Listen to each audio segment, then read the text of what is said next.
de Corintios, capítulo 10, versículos del 1 al 22. Voy a dar lectura a estos versículos, es una lectura un poco extensa, pero vamos a estar atentos a lo que la palabra del Señor nos dice en esta mañana. Dice el versículo 1: porque no quiero, hermanos, que ignoréis que nuestros padres todos estuvieron bajo la nube y todos pasaron el mar, y todos en Moisés fueron bautizados en la nube y en el mar, y todos comieron el mismo alimento espiritual, y todos bebieron la misma bebida espiritual, porque bebían de la roca espiritual que los seguía, y la roca era Cristo. Pero de los más de ellos no se agradó Dios, por lo cual quedaron postrados en el desierto. Mas estas cosas sucedieron como ejemplos para nosotros, para que no codiciemos cosas malas como ellos codiciaron. Ni seáis idólatras como algunos de ellos, según está escrito: se sentó el pueblo a comer y a beber y se levantó a jugar. Ni forniquemos como algunos de ellos fornicaron y cayeron en un día 23,000. Ni tentemos al Señor como también algunos de ellos le tentaron y perecieron por las serpientes. Ni murmuréis como algunos de ellos murmuraron y perecieron por el destructor. Y estas cosas les acontecieron como ejemplo, y están escritas para amonestarnos a nosotros, a quienes han alcanzado los fines de los siglos. Así que el que piense estar firme, mire que no caiga. No os ha sobrevenido ninguna tentación que no sea humana, pero fiel es Dios, que no os dejará ser tentados más de lo que podáis resistir, sino que dará también juntamente con la tentación la salida para que podáis soportar. Por tanto, amados míos, huid de la idolatría. Como a sensatos os hablo, juzgad vosotros lo que digo. La copa de bendición que bendecimos ¿no es la comunión de la sangre de Cristo? El pan que partimos ¿no es la comunión del cuerpo de Cristo? Siendo uno solo el pan, nosotros, con ser muchos, somos un cuerpo, pues todos participamos de aquel mismo pan. Mirad a Israel según la carne: los que comen de los sacrificios no son partícipes del altar.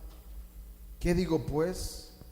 ¿Que el ídolo es algo, o que sea algo lo que se sacrifica a los ídolos? Antes digo que lo que los gentiles sacrifican, a los demonios lo sacrifican, y no a Dios. Y no quiero que vosotros os hagáis partícipes con los demonios. No podéis beber la copa del Señor y la copa de los demonios. No podéis participar de la mesa del Señor y de la mesa de los demonios. ¿O provocaremos a celos al Señor?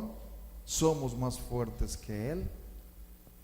Hasta ahí, hermanos, la palabra del Señor. En esta mañana quiero continuar con el tema de la cena del Señor. Y en el domingo anterior, por ejemplo, estuvimos viendo que la cena del Señor o los sacramentos, tales como el bautismo y la cena del Señor, son un sello y una señal del pacto de gracia. Y vimos, por ejemplo, que existe una importante conexión entre la Pascua y la cena del Señor. ¿Por qué razón? Porque así como Israel, hermanos, celebraba la Pascua y comía la carne del cordero, el cual representaba no solamente el sacrificio del Mesías, el sacrificio de Cristo, pero también les hablaba a los israelitas de su liberación de la esclavitud en Egipto. De la misma manera, la cena del Señor ahora, bajo el nuevo pacto, nos habla de la liberación del pecado que hemos tenido por medio del sacrificio de Cristo. Así que cuando Cristo instituyó la cena del Señor, al estar comiendo el cordero pascual, hermanos, es muy significativo que Él la haya instituido en ese preciso momento. Es como si Él les dijera: miren, ahora la cena del Cordero Pascual va a quedar a la historia, porque yo, quien represento el Cordero, voy a dar mi vida por el pecado, voy a ir a la cruz. Y todo lo que los israelitas celebraban, la Pascua, ellos lo hacían teniendo en mente el Cordero que sería sacrificado. Bueno, ese Cordero soy yo voy a la cruz.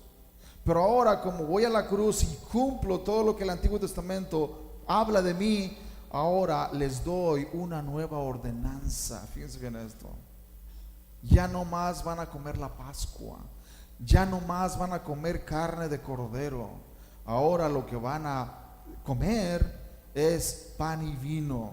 Ahora les doy una nueva ordenanza, y esta nueva ordenanza consiste de dos elementos: consiste de pan y consiste de vino. Y este pan es mi cuerpo, esta copa es mi sangre del nuevo pacto que por vosotros es derramada. Ven, hay una importante conexión, hermanos. La Pascua y la Cena del Señor, ahí mismo, en ese momento, convergieron. Cuando ellos estaban celebrando la Pascua, la liberación de Egipto, del pueblo de Israel, ahí el Señor dice: esta es la última Pascua. No va a haber más Pascuas. Aunque los judíos la sigan celebrando, no va a valer ya. Pero esta es la última Pascua, la última Pascua. Este es el fin del antiguo pacto, y de aquí en adelante comienza el nuevo pacto. Y es ahí, hermanos, en esa noche, cuando Cristo estaba con sus discípulos a la mesa, que ahí termina el antiguo pacto. Ahí mismo, en ese preciso momento, el antiguo pacto termina, y ahí comienza el nuevo pacto de Cristo con su pueblo. Así que entender esto es muy importante, muy significativo. Ahora bien, la importancia de la Cena del Señor. ¿Por qué es importante, hermanos? La mayoría de cristianos evangélicos el día de hoy creen que la Cena del Señor es simplemente un memorial, que simplemente la Cena del Señor debe hacerse, pero que en realidad no contiene algo más allá que un simple recordatorio de la muerte de Cristo. Pero no es así, hermanos, no es así. Si fuera de esa manera, entonces Pablo no hubiera dicho lo que dijo a los corintios, no solamente en este capítulo, sino en el capítulo 12, por ejemplo. En los capítulos que siguen, el apóstol Pablo habla de este evento como algo importantísimo. Capítulo 11, por ejemplo, versículo 23 en adelante, habla de la institución de la Cena del Señor por Jesucristo. Pero no quiero hablar del capítulo 11, hermano. Lo que quiero abordar en esta mañana es cuáles son los beneficios espirituales de la Cena del Señor. ¿Cuál es la importancia de este sacramento o de esta ordenanza? ¿Cuál es su importancia?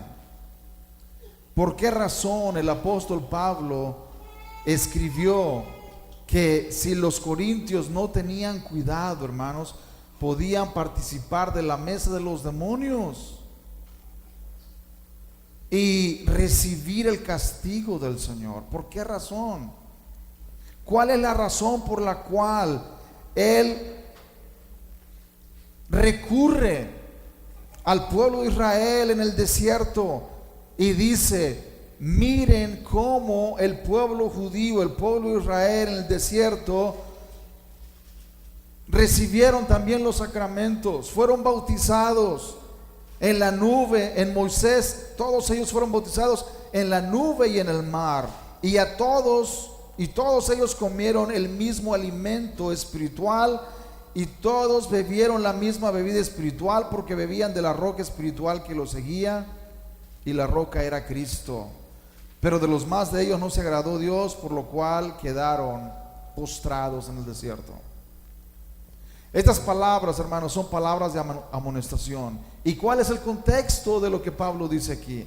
El contexto, hermanos, de lo que Pablo está abordando es el tema de lo sacrificado a los ídolos. En la iglesia de Corinto comenzó a existir, hermanos, una necesidad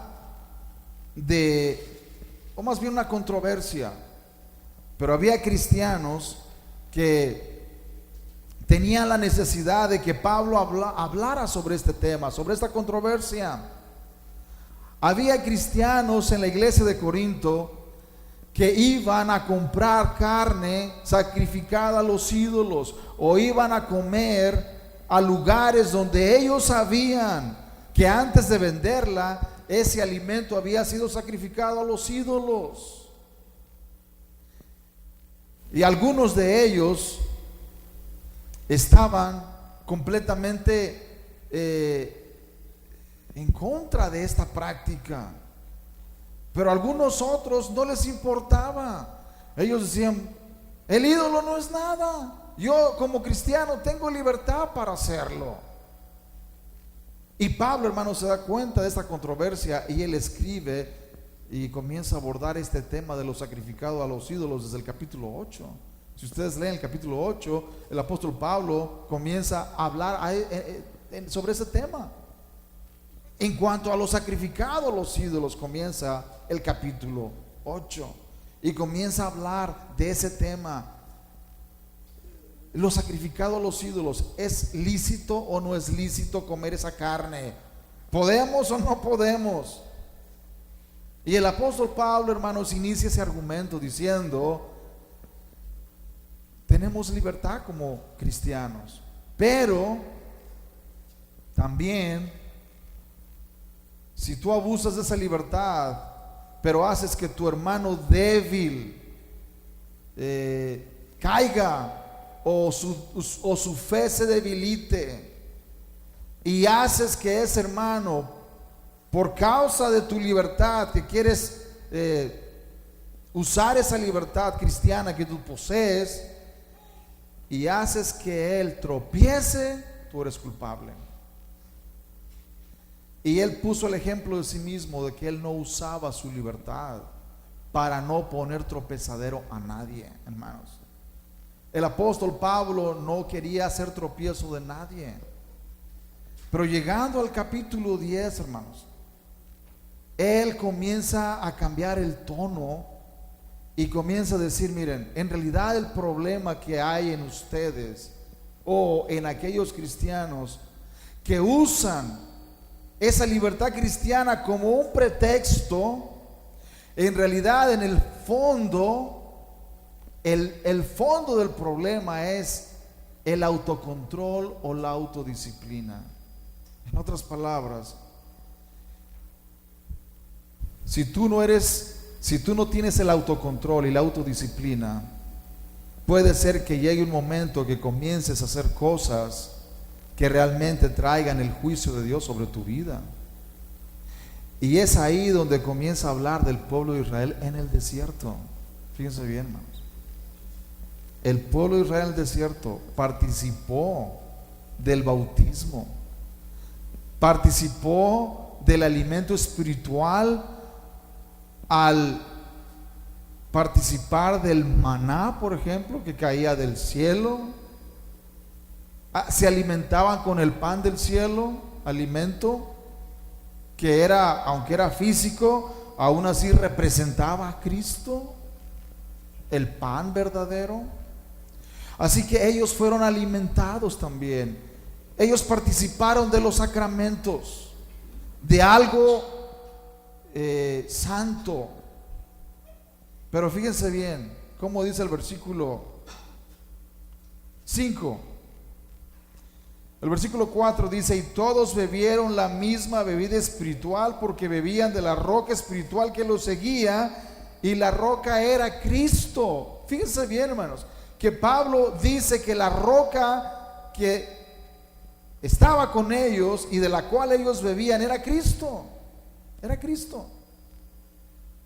Pero el versículo 5 dice, pero de la mayoría de ellos Dios no se agradó, por lo cual quedaron postrados en el desierto. Y la pregunta es, ¿pero por qué Dios no se agradó de la mayoría de ellos? Y la respuesta de Pablo, hermanos, es muy interesante. Fíjense cómo dice.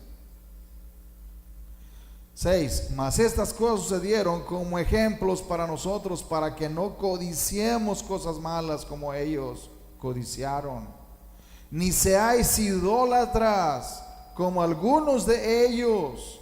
Según es escrito, se sentó el pueblo a comer y a beber y se levantó a jugar.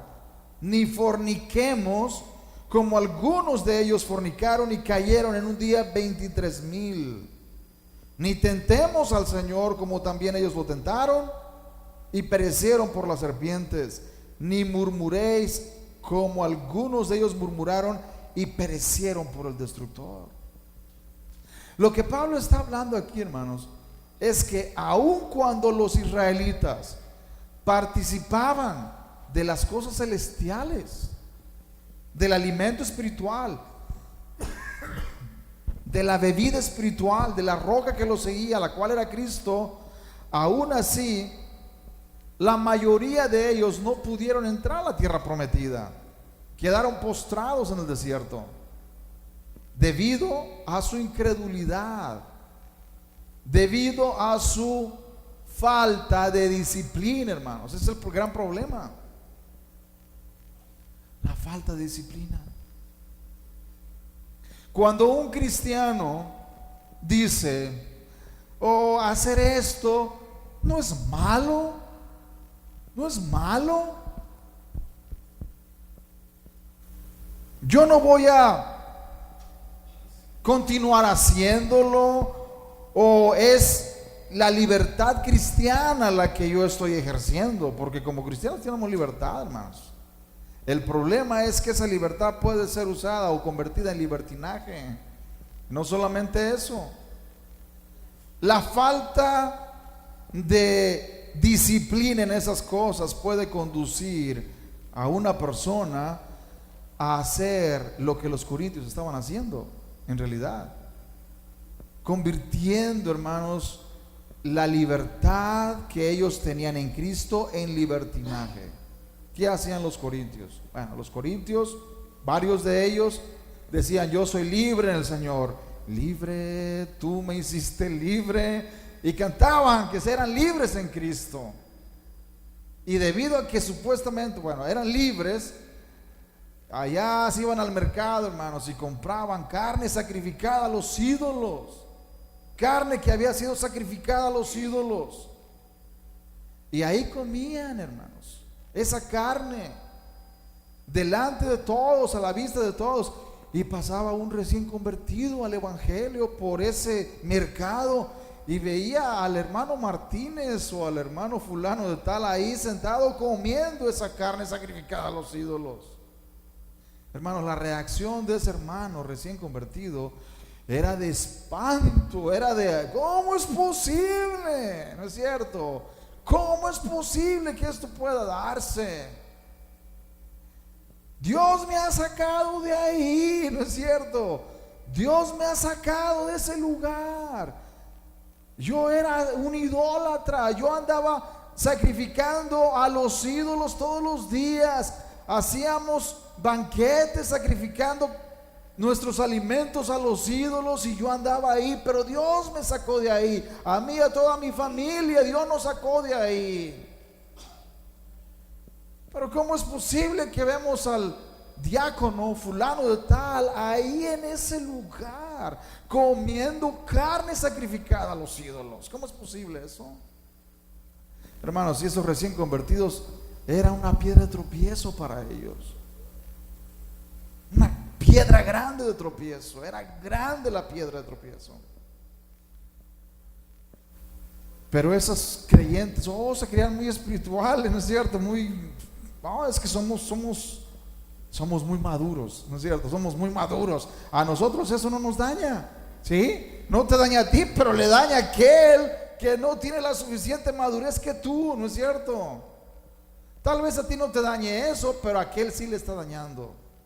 Aquel hermano que no tiene la madurez que tú tienes, a él sí le está dañando. No seas piedra de tropiezo para otro, dice Pablo en los versículos que anteceden. No seas piedra de tropiezo.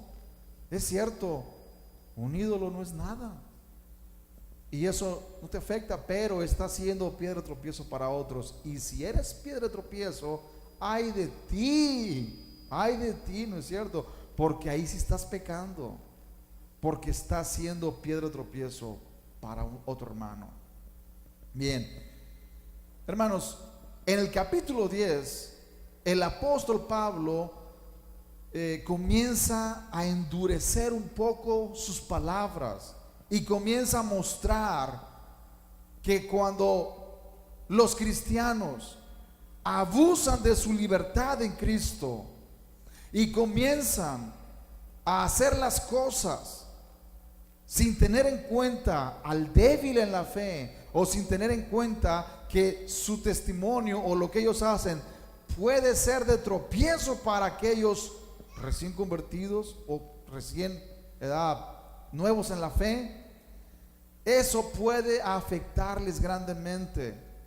Pero no solamente eso, el apóstol Pablo apela al ejemplo de los judíos en el desierto y dicen, fíjense bien, les voy a contar algo que tal vez ustedes no se han percatado, pero aquellos israelitas también creían que tenían la libertad que ustedes tienen ahora en Cristo, la misma libertad. ¿Y qué hicieron? Abusaron de su libertad y la convirtieron en un tremendo libertinaje, ¿no es cierto, hermanos? Claro, tremendo libertinaje. ¿Haciendo qué? Codiciando. Para que no codiciemos cosas malas como ellos codiciaron, ni seáis idólatras como algunos de ellos, según es escrito. Se sentó el pueblo a comer y a beber y se levantó a jugar. Ni forniquemos como algunos de ellos fornicaron y cayeron un día 23,000. Ni tentemos al Señor como también algunos de ellos lo tentaron y perecieron por las serpientes. Ni murmuréis como algunos de ellos murmuraron y perecieron por el destructor.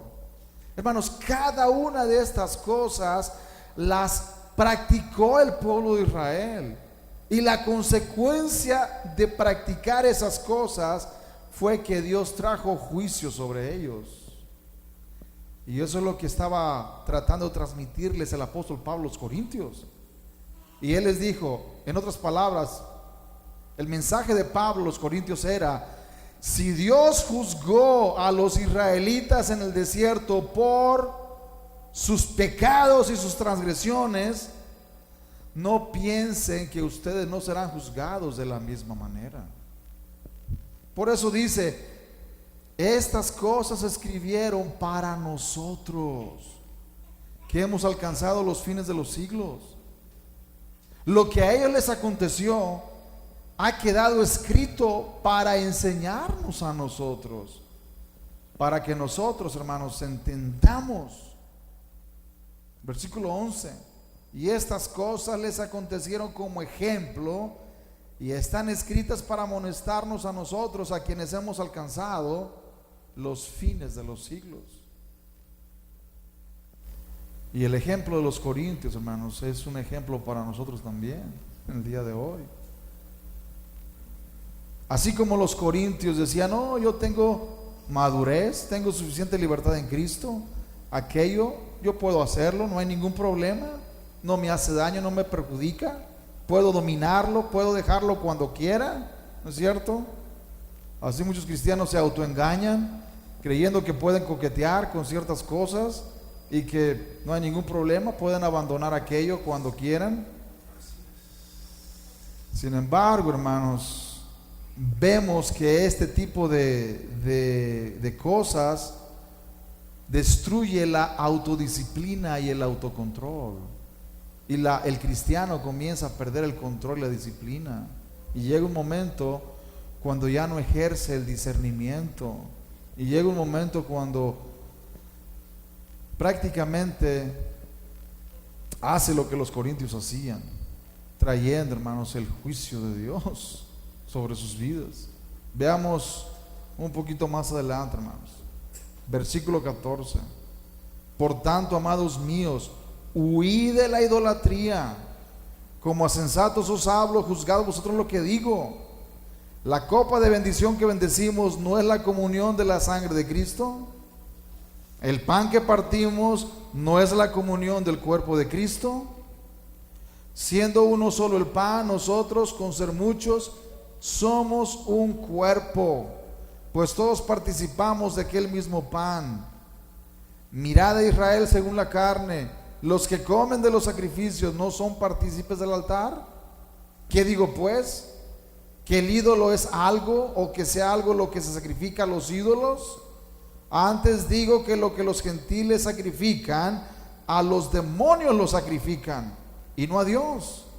Y no quiero que vosotros os hagáis partícipes con los demonios. Fíjense, hermanos, el lenguaje duro que ya ahora el apóstol Pablo usa para amonestar a los corintios. El apóstol Pablo en este capítulo 10 dice que cuando los paganos en el tiempo de los corintios, cuando los paganos sacrificaban esa comida a los ídolos, él dice que en realidad, hermanos, la estaban sacrificando a los demonios. ¿Y cómo es posible que un cristiano, hermanos, rescatado, sellado con el Espíritu Santo y ahora perteneciéndole a Cristo, cómo es posible que ahora él viniera o fuera el domingo a participar de la mesa del Señor, del pan y del vino, de la comunión? Porque es el argumento que está en el fondo del apóstol Pablo, hermanos. Este es el argumento detrás de todo esto. Es esto, la mesa del Señor, el pan y el vino de la comunión, de la cena del Señor. ¿Cómo es posible que un cristiano viene a tener comunión con el Señor a través de comer el pan y beber el vino, sentarse a la mesa del Señor, y después, saliendo de aquí, de este lugar, ir a sentarse a comer la comida sacrificada a los ídolos? En ese tiempo, hermanos, sacrificada a los ídolos. Y el cristiano corinto salía de la iglesia, del lugar de reunión, después de haber tomado el pan y el vino, la comunión, se iba directo a comer, hermanos, comida sacrificada a los ídolos. Ya no sabritas, no chatarra, no, hermanos, comida sacrificada a los ídolos. Pablo dice que esa comida había sido sacrificada a los demonios, hermanos, a los demonios. El argumento de Pablo es: no se puede ir a sentarse a la mesa del Señor y después ir a sentarse a la mesa de los demonios. No se puede. No se puede hacer tal cosa. Versículo 21. No podéis beber la copa del Señor y la copa de los demonios. No podéis participar de la mesa del Señor y de la mesa ¿de qué? De los demonios. Aquí es donde el apóstol Pablo habla, hermanos, de una manera seria, de que el no entender el significado de la mesa del Señor, de la cena del Señor, del pan y del vino, y creer que se puede hacer lo que uno quiera y lo que le venga en gana, hermanos, es algo muy serio. Los corintios estaban haciendo exactamente eso. El día domingo iban a la congregación, tomaban el pan, tomaban el vino, participaban de la comunión, pero saliendo, hermanos, se iban al mercado de los paganos, compraban su carne sacrificada a los ídolos y comenzaban a comerla. Hermanos, eso era algo horrendo, algo horrendo.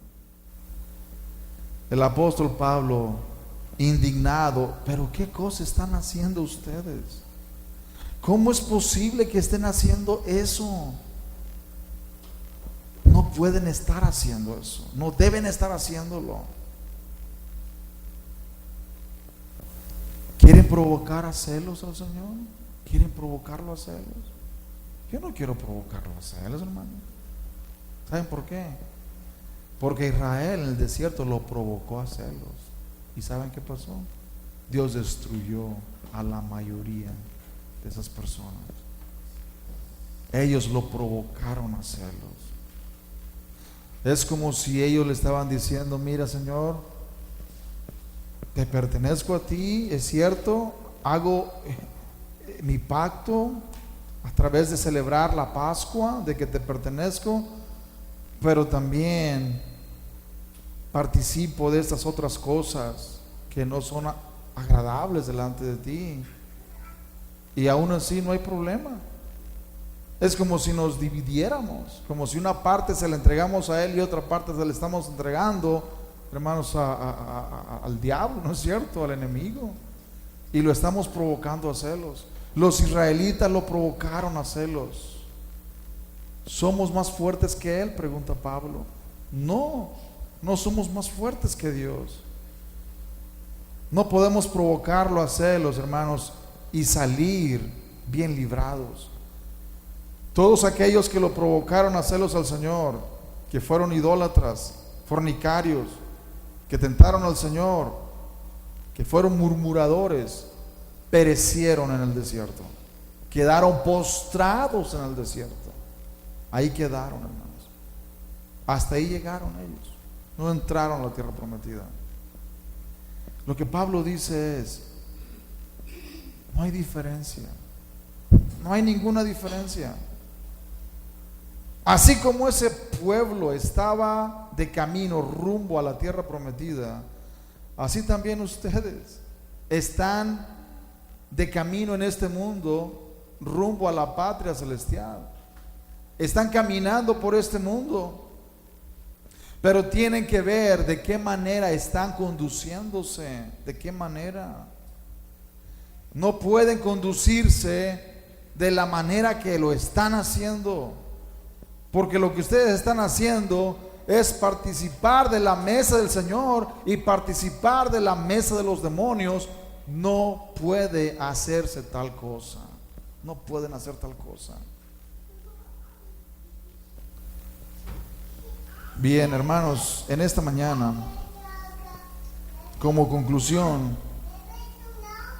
quiero decir solamente que detrás del argumento de Pablo en este capítulo 10 se encuentra el autocontrol o la autodisciplina. Dios desea que todo cristiano sea disciplinado, amén. Se autocontrole, que diga: no, a mí eso no me afecta, yo soy lo suficiente maduro para poder manejarlo, ¿no es cierto? Pero ¿qué tal si un hermano débil en la fe me ve haciendo eso? ¿Qué tal? ¿Se dan cuenta, hermanos? ¿Qué tal si un hermano débil en la fe me ve que estoy haciendo esto? Su fe se va a resquebrajar, ¿no es cierto? Hay cristianos, lamentablemente, que no piensan de esa manera. Oh, no, yo soy fuerte, a mí no me afecta, yo puedo hacerlo y no me afecta. Sí, pero si otro te ve que lo estás haciendo, a él le va a afectar. Y él va a abandonar la fe cristiana. Él va a decir: yo no quiero nada con eso. Yo no quiero nada. Ese es, hermanos, en realidad el argumento de fondo del apóstol Pablo. No solamente que podemos ser piedra de tropiezo para otros débiles en la fe, pero que también puede llegar un momento, hermanos, que al hacer esas cosas, acostumbrarnos a hacer esas cosas, vamos a perder el control total. ¿Se dan cuenta? Perder el control total. Y yo sé que ustedes pueden imaginarse un montón de cosas que son lícitas para el cristiano. Por ejemplo, el vino, hermanos. Que muchos cristianos toman vino sin ningún problema e incluso celebran eso con fotos en Facebook, con sus botellas de vino, ¿no es cierto?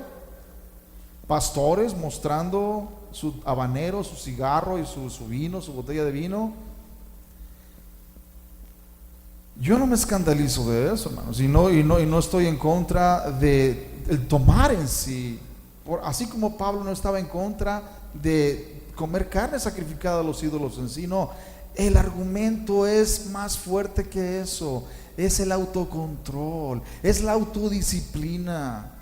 Si no tienes autodisciplina o si no manejas disciplina, el día de mañana vas a terminar como un alcohólico en las calles, ¿no es cierto? Vas a perder todo.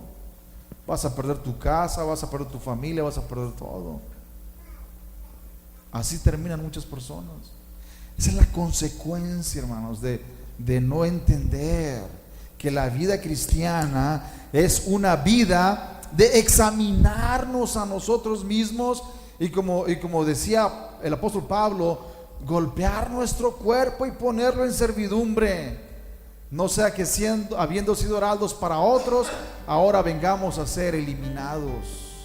Eso es lo que decía el apóstol Pablo, mostrando, hermano, la importancia de la autodisciplina y del autocontrol. Eso es todo. El domingo que viene continuaremos con este tema. Pongamos de pie en esta mañana.